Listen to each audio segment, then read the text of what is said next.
Շնորհակալություն պարոն Վարդանյան, հարգելի գործընկերներ, ձեր քննարկման եմ ներկայացնում հաշտարարության մասին օրենքում, ինչպես նաև հարակից օրենքներում փոփոխություններ եւ լրացումներ իրականացնելու վերաբերյալ օրենսդրական փոփոխության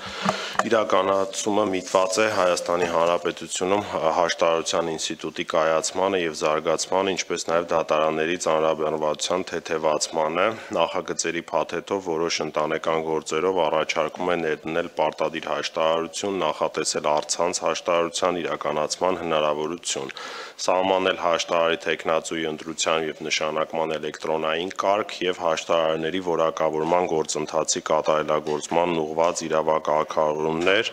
հստակեցվում են հաշտարարների ինքնակարգավորվող կազմակերպության կառավարման մարմինները, վերջիններիս լիազորությունները, նախատեսվում են հաշտարարին կարգապահական պատասխանատվության ենթարկելու առիթները, հիմքերը, կարգապահական վարույթի առանձնահատկությունները։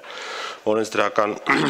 փաթեթն առաջին ընթերցմամբ ընդունվել է 2022 թվականի հոկտեմբերի 5-ին։ Երկրորդ ընթերցումից առաջ կառավարության կողմից ներկայացված գրավոր առաջարկների հիման վրա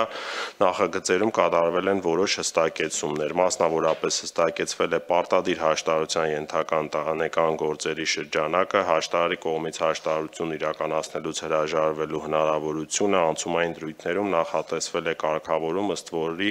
պարտադիր հաշտարարության վերաբերյալ դրույթները ուժի մեջ են մտնելու, երբ ընտանեկան գործերով հաշտարարություն իրականացնող հաշտարարների ցանկը համալրված կլինի 15 հաշտարարով, սակայն ոչ շուտ, քան պաշտոնական հրապարակումից հետո 1 տարի անց։ Նախագծում կատարվել են նաև այլ տեխնիկական բնույթի խմբագրումներ եւ հստակեցումներ։